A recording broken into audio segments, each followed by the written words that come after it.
오늘도 주님께서 우리와 함께 하십니다.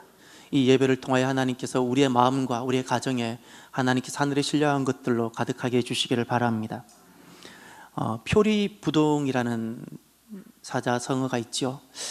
겉이 희고 속이 검다라는 말에 저는 항상 긴장을 합니다. 제가 겉이 희기 때문에 겉이 희고 속이 검은 모습은 도대체 어떤 것일까를 실은 많이 생각해 봤습니다.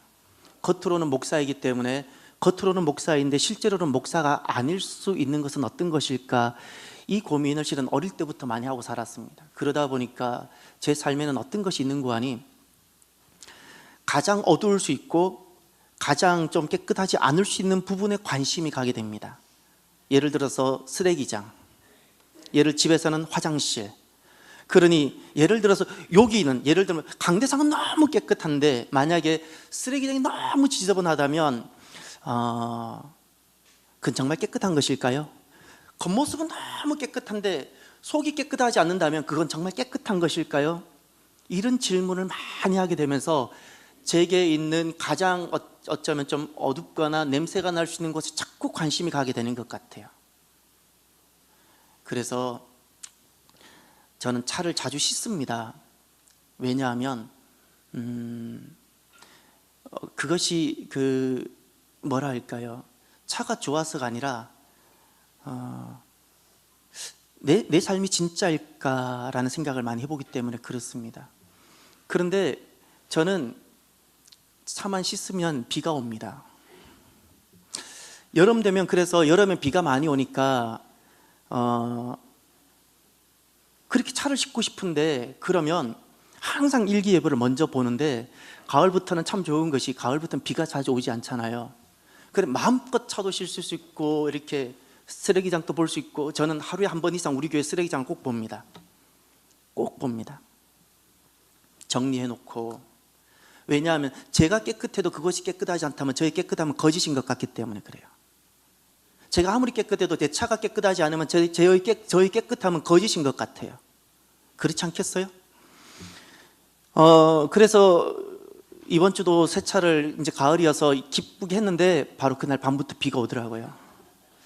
근데 이번에는 비가 왔는데 너무 좋았어요. 미세먼지가 씻어지는 것 같아서요. 우리가 내 마음에 있는 그 미세먼지가 하나님께서 내려주시는 은혜의 단비로 씻어지면 오직 예수만 보이더라의 삶을 살아갈 수 있습니다. 한 주간 오직 예수만 보이더라의 삶을 살아오셨는지요? 내 영적 가시거리가 확보가 되어지면 우리가 어디에 있든지, 내가 어떤 삶의 모습으로 살아가든지 하늘이 어디서나 보입니다.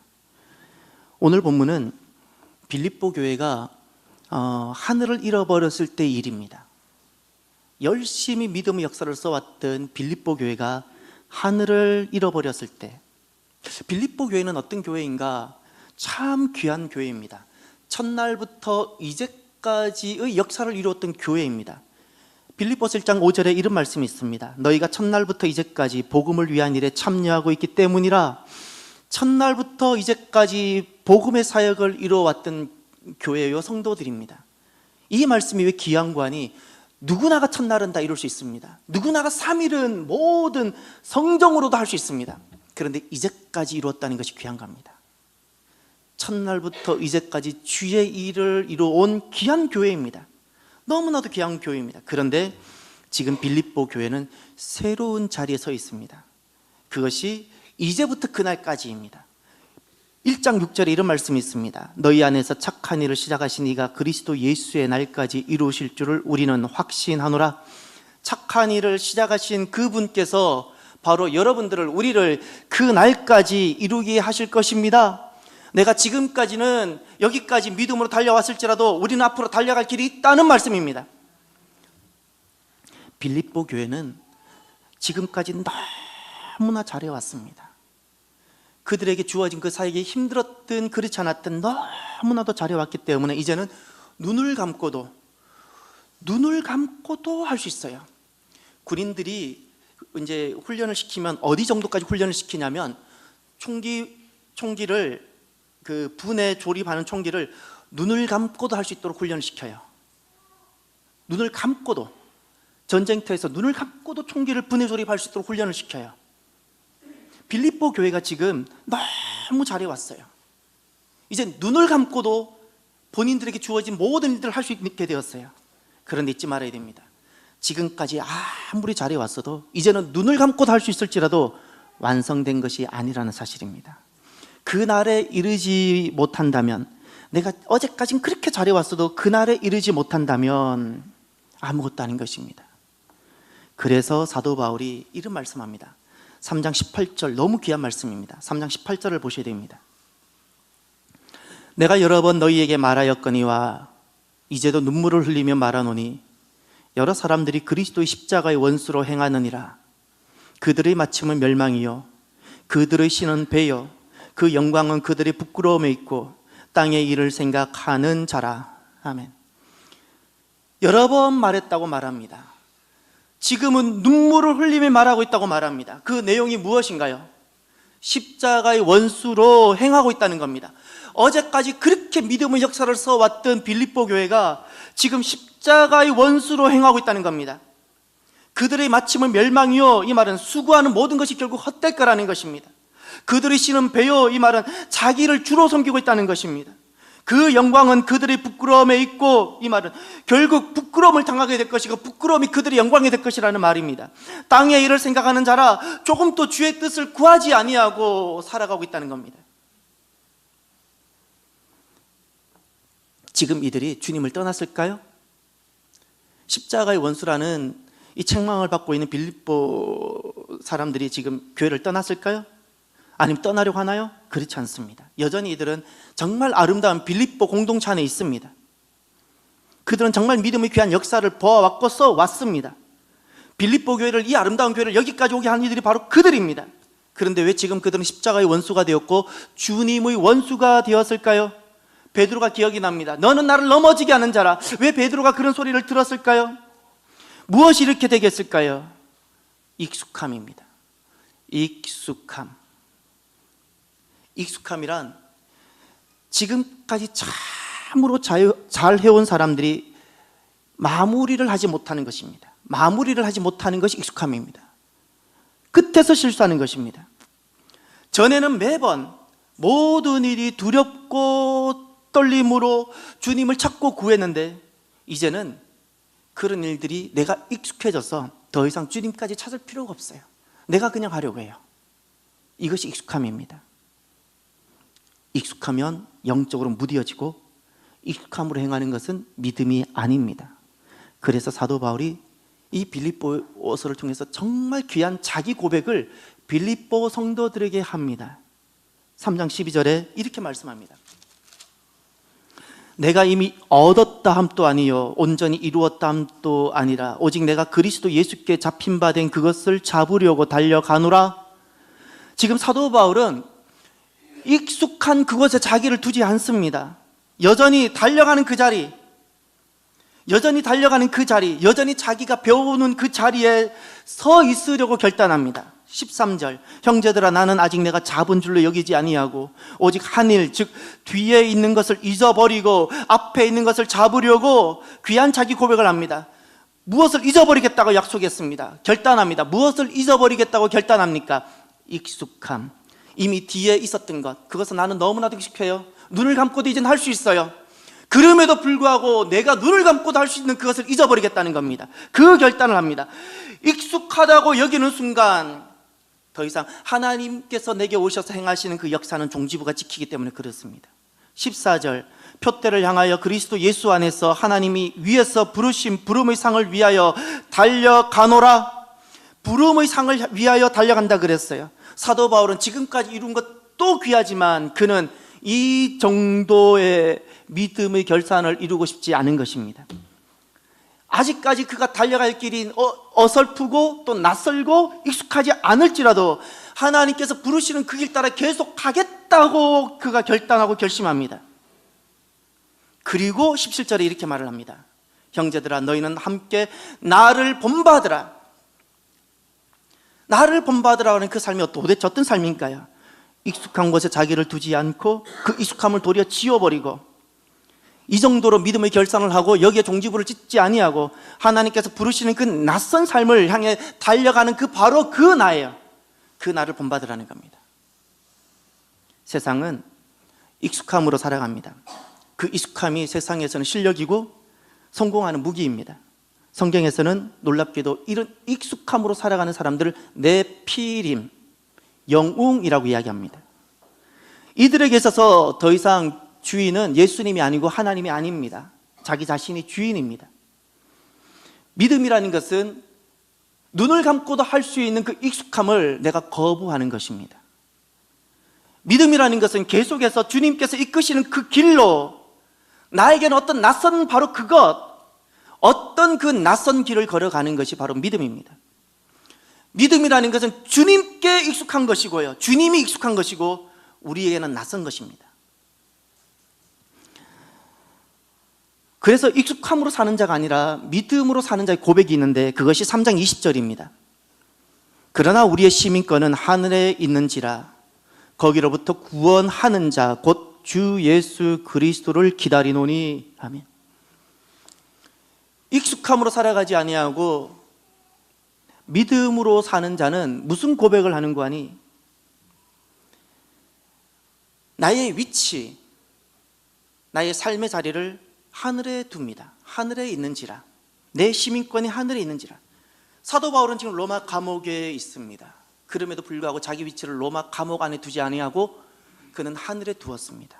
그리고 그곳에서 예수님을 기다립니다. 내게 오셔서 새롭게 나를 달려가게 하실 그 주님을 그곳에서 만나기 위해서 기다립니다.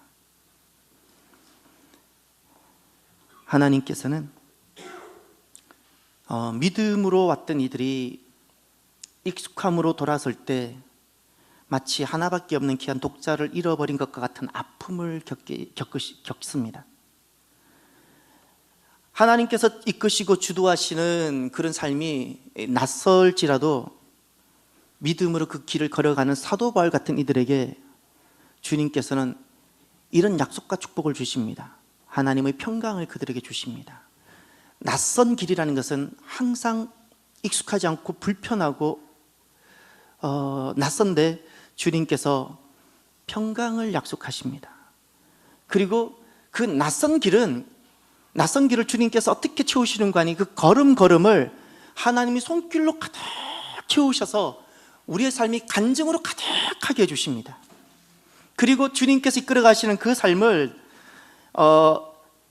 낯선 길이 불편하거나 낯선 길인데 고통스러운 길이 아니라 그 길이 하나님의 기쁨이 가득하게 해주십니다. 뿐만 아니라 그 길이 낯선 삶인데 낯선 길이 있기에 우리가 온통 염려거리로 가득할 수 있는데 익숙한 것보다 비교할 수 없는 염려거리가 가득할 수 있는데도 불구하고 주님께서 그 모든 염려를 지우고 모든 필요한 것을 채워주십니다. 저는 오늘 이 말씀을 보면서 하나님의 자녀들이 오늘까지, 어제까지 우리가 순종하며 믿음으로 달려왔을지라도 내일을 익숙함으로 얼마든지 살아갈 수 있다는 것을 다시 한 번 더 깨닫게 됩니다. 표리부동이라는 것은 겉과 속만 다르다는 것이, 시간적인 개념에서 표리부동은 어제는 믿음으로 살았지만 오늘부터 내가 그 믿음을 떠나면 이것이 표리부동 아니겠습니까? 하나님의 자녀들이 땅의 익숙함으로 살아갈 때 어떤 일들을 겪게 될까요? 오늘 본문에 두 가지 분명한 일이 있다고 말씀하셨습니다. 첫 번째가 분쟁입니다. 2절을 보십시오. 오늘 본문 2절에 내가 유오디아를 권하고 순두개를 권하노니 주 안에서 같은 마음을 품으라. 왜 같은 마음을 품으라 그랬을까요? 이들에게 분쟁이 있었습니다. 빌립보서 전체에 계속해서 분쟁과 다툼 이야기가 나옵니다. 익숙함으로 사람들은 결국 무엇을 아는 거 아니? 하나님의 백성일지라도 내가 하나님의 그 낯선 길을 내가 버리고 나의 익숙함으로 가게 되면 내가 잘할 수 있는 그 익숙함으로 결국 분쟁만 일삼게 된다는 사실을 기억하셔야 됩니다. 싸우는 이유가 무엇일까요? 내가 폭력적이어서 싸운다고요? 그렇지 않습니다. 나의 익숙함으로 너를 보니까 싸울 일밖에 없는 겁니다. 싸울 이유밖에 없는 겁니다. 그래서 싸우는 겁니다. 또 하나, 하나님의 자녀들이 땅에 익숙함으로 살아갈 때 어떤 일들을 직면하게 될까요? 두 번째가 염려입니다. 6절을 보십시오. 아무것도 염려하지 말고 다만 모든 일에 기도와 간구로 너희 구할 것을 감사함으로 하나님께 아뢰라. 자기 익숙함으로 살아가기 시작하면 이제부터는 자기 몫을 자기가 지켜야 되고 잃어버릴까 염려하게 됩니다. 빼앗길까 염려하게 됩니다. 그래서 생겨나는 것이 염려입니다. 잃어버릴까, 상실하게 될까. 왜냐하면 그 익숙함으로 이제 내가 살아야 되니까. 익숙함으로 살아가는 사람은 필히 염려로 귀결되게 됩니다. 하나님께서 주시는 그 길은 익숙함과는 관련이 없을 수 있습니다. 낯설 수 있습니다. 낯섦이 주는 고난이 있습니다. 저와 여러분들이 고난이 오면 고난을 받으리라 결심하시길 바라요. 고난을 피해가려고 하지 마시고요. 고난이 오면 내가 마땅히 고난을 받으리라. 밥을 굶게 되면 굶어 보리라. 내가 어려움을 겪게 되면 어려움을 겪게 되리라 하게 되면 그 낯설미 주는 것을 두려워하지 않기로 결심하게 되면 하나님께서 우리에게 착한 일을 시작하신 그 하나님께서 우리에게 이루시려고 행하시는 하나님의 역사를 경험하게 됩니다. 역사를 경험하게 돼요. 두 가지 분명한 역사를 경험하게 됩니다. 하나가 3절을 보십시오. 또 참으로 나와 멍에를 같이 한 내게 구하노니 복음에 나와 함께 힘쓰던 저 여인들을 돕고 또한 글레멘드와 그 외에 나의 동역자들을 도우라.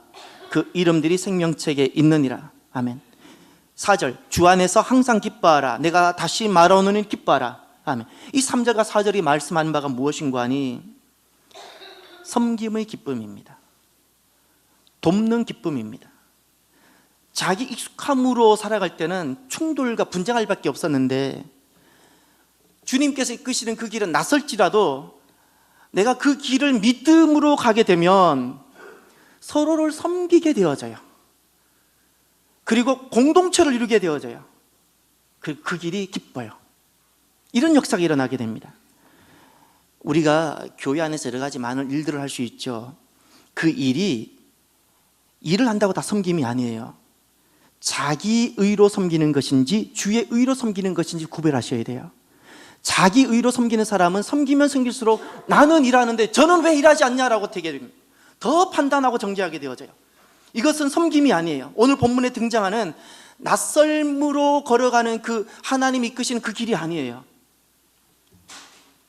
우리의 섬김은 주님의 의로 섬기는 겁니다. 주님의 의 때문에 주님께서 나를 사랑해 주신 그 사랑이 너무 좋은 거예요. 주님께서 내게 주신 그 은혜가 너무 감사한 거예요. 누가 알아주든 알아주지 않든 상관이 없어요. 내가 이 일이 내게 익숙하든 익숙하지 않든 상관이 없어요. 나는 주님 때문에 너무 감사해서 일을 하는 거예요. 아무도 하지 않아도 내가 좋아서 하는 거예요. 그리고 일을 다 하고 나서도 내가 무엇을 했다? 아니요. 그 사람은 자기 의로 한 사람이에요. 다 하고 나서도 나는 무익할 뿐입니다. 나는 무익할 뿐입니다. 이 고백이 진짜 섬김의 기쁨 가운데 있는 사람입니다. 이 삶을 하나님께서 오셔서 결국 우리를 다 나를 변하게 하시고 주님께서 결국 이루시는데 그 삶을 주님께서 나로 하여금 맛보게 하는 삶이 바로 이 삶입니다. 또 하나, 주님께서 우리 안에 오셔서 행하시는 일들이 어떤 것인가 결국 변하게 하시고 이루시는데 내 안에 오셔서 행하시는 그 일, 두 번째가 소망적 감사입니다. 6절을 보십시오. 아무것도 염려하지 말고 다만 모든 일에 기도와 간구로 너희 구할 것을 감사함으로 하나님께 아뢰라. 아멘. 자기 익숙함은 아무리 뛰어날지라도 염려에서 벗어날 수 없습니다. 아무리 뛰어난 사람일지라도 자기 익숙함으로 살아가는 사람은 불안해서 자유할 수 없게 됩니다.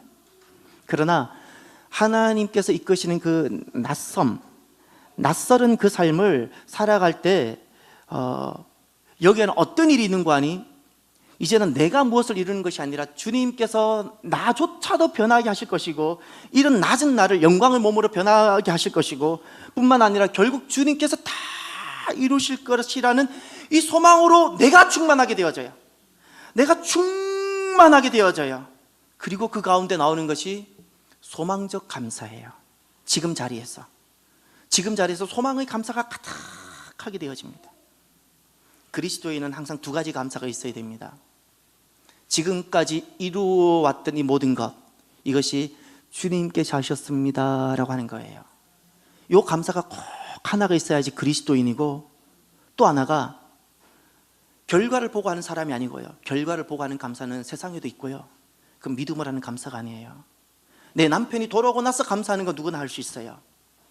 병이 고치고 나서 감사합니다는 누구나 할 수 있어요. 병 들었을 때, 아직까지 내 남편이 돌아오지 않았을 때, 아직까지 내 자녀가 방황하고 있을 때, 그 자녀를 주님께 의탁하고 먼저 감사하는 거예요. 이게 소망의 감사예요. 주님께서 나도 변화시켜 주셨는데, 나 같은 것도 변화시켜 주셨는데, 아직 더디지만 내가 포기하지 아니하고, 내가 낙심하지 아니하고, 여전히 그를 내가 사랑하고 그를 변화시킬 하나님의 소망으로 내가 가득해서 지금 감사할 수 있는 이것이 진짜 감사입니다. 이 감사가 있어야 돼요. 이게 소망적 감사예요. 결과를 보지 않고 주님만 믿기에 결과가 이루어질 것을 내가 소망하고 내가 감사하는 거예요. 이 두 가지 감사가 꼭 있어야지 그리스도인입니다. 누가 지금 하늘 그곳에 서서 하늘의 낯설므로 사는 사람일까요? 그것은 두 가지로 분명히 우리는 확인할 수는 있습니다. 오늘 말씀을 통해서 기쁨으로 내 곁에 있는 이들을 믿음으로 섬기는 것과, 또 하나 모든 것을 주님께서 이루시고 나조차도 변화시키신 주님께서 나의 가정과 내 곁에 내가 놓치고 싶지 않은 바로 어떤 누군가를 반드시 변하게 하실 그 주님 때문에 아직까지 변하지 않고 있는 지금 내가 감사할 수 있는 사람입니다. 낙심하지 않고 포기하지 않고 내가 소망 가운데 그를 축복하고 감사할 수 있는 그 사람은 지금 이 땅에 서 있지만 하늘 그곳에 서서 하늘의 낯설므로 사는 사람입니다. 저는 우리 교회를 늘 생각하고 많이 생각합니다. 한 분 한 분들 항상 생각합니다. 돌아보면 우리는 지금까지 너무 잘 해왔습니다. 우리 교회 모습을 누구는 미담 사례로 교계에 알리려고 하더라고요. 왜냐하면 우리는 끊임없이 거듭되는 낯선 상황들이 계속 있었습니다. 여기까지 참 잘 왔습니다. 이제는 어쩌면 우리는 눈을 감아도 잘 할 수 있는 어떤 곳에 와 있는지도 모르겠습니다. 혹시 우리는 이제는 나의 익숙함으로 어떤 일들을 하려고 하지는 않습니까? 어제까지는 예수님이 나의 주인이었는데 이제부터는 익숙해진 어떤 것으로 내가 살려고 해보진 않습니까? 주님께서 말씀하셨습니다. 그것은 십자가의 원수가 되는 길이라고. 나를 넘어지게 하는 자, 교회를 넘어지게 하는 길이라고 주님 말씀하십니다. 그래서 저와 여러분들이 오늘 이 말씀 앞에서 이런 결단을 하면 참 좋겠습니다. 우리가 예수님을 믿지요. 사랑하는 성도 여러분, 예수님을 정말 믿으시는지요? 나의 구주로 믿으시는지요? 그러면 그날에 살게 될 그 하나님 나라, 그날에 우리가 살게 될 것이잖아요. 그 하나님 나라를 지금 서 보시길 바랍니다. 사도 바울은 로마 감옥에 있었는데 그는 로마 감옥에 서서 빌립보 교회를 보지 않았어요. 갇혀있는 로마 감옥에서 그가 결국 서게 될 그 하나님 나라에 서서 빌립보 교회를 봅니다. 빌립보 교회를 보는 겁니다. 우리에게 이런 마음이 있었으면 좋겠어요. 아버지, 마음으로 영으로 내가 아버지 곁에 날아가서 하늘 그곳에 서 보겠습니다. 그래서 나와 너 사이에 있었던 분쟁도 그치고 내 안에 그치지 않던 염려가 이제는 끊어지게 해 주십시오. 모든 것을 다 이루실 그 주님, 나까지도 변화시켜 주셨는데 아직까지 그가 온전히 다 변화되진 않지만, 내 상황이 아무것도 달라진 것은 없지만, 그러나 그날의 모든 것을 이루실 그 주님 때문에 지금 감사가 넘치게 해 주옵소서. 이런 고백과 이런 소망이 있었으면 좋겠습니다. 저와 여러분들은 지금 어느 곳에 서 있습니까? 내가 서 있는 자리가 어디입니까? 우리가 그날에 서게 될 그 아버지 나라에 지금 서 있습니까? 그곳에 서면 그곳에 서서 살아가는 사람은 이 땅에서 살아가는 삶의 방식이 다르다 그랬습니다. 감사가 가득하다고 말했습니다. 상황이 달라지지 않았을지라도. 다음 주일은 추수감사 주일이죠. 우리가 사랑하는 이웃들을 모시고 그 기쁜 날 우리 함께 주님께 예배 드리려고 해요. 어쩌면 내게 주어진 상황이 아무것도 변하지 않은 것일 수 있어요. 아직까지 해답이 아니 보일 수도 있어요. 주님을 믿으시는지요? 예수님이 나의 진짜 주님이라고 믿어지는지요? 그분이 정말 내 인생을 계획하고 계시고 이끌어 가신다는 것을 믿으신다면 감사가 가득하시길 바랍니다. 감사가 가득하시길 바랍니다. 익숙함에서 벗어나시길 바랍니다. 익숙함으로 자기 인생을 구원할 사람이 아무도 없고, 아버지의 익숙함으로 자녀를 행복하게 살게 할 부모가 아무도 없습니다. 주님이 계시잖아요. 저와 여러분들이 나도 모르게 익숙함에 젖어 있었다면 저와 여러분들이 불편하고 또 사도 바울이 고백했던 것처럼 두렵고 떨림으로 그 하나님께서 이끄시는 그 낯설음의 길을 걸어가기를 주저하지 말았으면 좋겠습니다. 그러면 주님께서 약속하셨습니다. 하나님의 평강이, 이 하나님의 평강은 낯설음의 길에만 있어요. 익숙한 길에서는 경험하지 못해요. 믿음으로 하나님께서 이끄시는 그 날마다 낯선 어떤 그 길, 주님께서 약속하셨어요. 우리의 마음과 생각을 하나님의 평강으로 지켜주시겠다고. 이 귀한 삶을 살아가는 저와 여러분이 되시기를 주의 이름으로 축원합니다. 이 시간 오늘 나에게 주시는 말씀을 가슴에 새기고 한번 믿음으로 결단의 기도를 드렸으면 좋겠습니다. 하나님, 저도 모르게 익숙함으로 돌아갔던 것을 용서해 주시옵소서. 다시금 나의 손의 익숙함보다도 믿음으로 주님께서 이끄시는 그 한 걸음을 내딛는 종이 되게 하옵소서. 하나님, 우리 교회가 되게 하옵소서라고 우리 다 같이 한번 기도하길 원합니다. 기도합시다. 하나님.